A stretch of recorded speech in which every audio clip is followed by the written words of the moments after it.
Hey everybody, Ron Bamer here with your tip of the week, and today's tip is continuing my August theme of AI advancement. And this tip actually comes from an article that I read from Greg Brockman, who is the president of ChatGPT and the maker of OpenAI.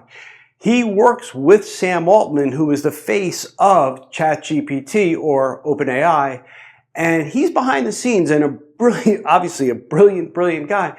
And he wrote an article, or was interviewed for an article, and talked about 4 key steps or 4 key pieces to effectively using ChatGPT.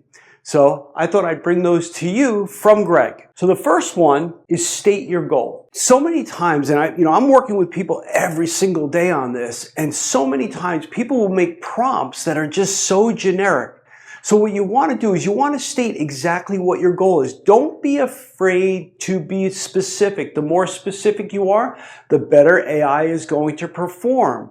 So a lot of times, people just give broad goals and you want to get more and more specific. Just think like you're talking to someone who has no knowledge of what you're looking for, and give it specificity of your outcomes. Number 2 is give it your specified format. So are you looking for a checklist? Are you looking for an essay? Are you looking for a certain type of temperament? Do you want it to be serious, funny, satire, drama? Think about how you want this to read. You can also talk about long format, short format if you're talking in an essay type format. You can ask it for a summary. You can ask it for bullet points. Be specific in the output that you want. Step 3 is warnings and guardrails. And a lot of people, it seems like this has disappeared from the mainstream media. AI still hallucinates. It still makes things up. I use AI a lot, and sometimes I find that it comes up with things that I'm like, I wonder if that's really true, and it's not. So if you want to make sure that what you're asking for is real, tell it that you want to make sure it only gives factual information. And the great thing about it is it'll give you a link. So this way, if you want to double verify, it'll give you a link as to where it got the information. So if you want to fact check OpenAI, you can.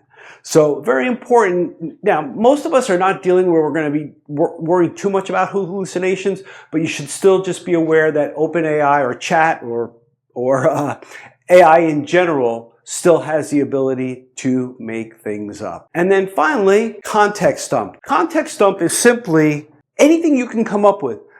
Put it in the prompt. The more information you give, the more information you will get. The better, more concise, more aligned with what your thought process is, you will get by giving context. Because also what happens is when you leave out context, and it comes up with something, now you're forced to put it in and you still don't know what you're coming up with, where here, if you give it up front, it becomes easier to actually refine it backwards than it is to move it forward. So don't be afraid just to tell it what you're looking for and whatever details you might even think that could be relevant. AI has an incredible way of knowing what might be relevant or what might not be relevant because it's using predictive technology, predictive wording as to when it has something, what it feels the next words should be. Hope this helps. Make it a great day. We'll see you next week.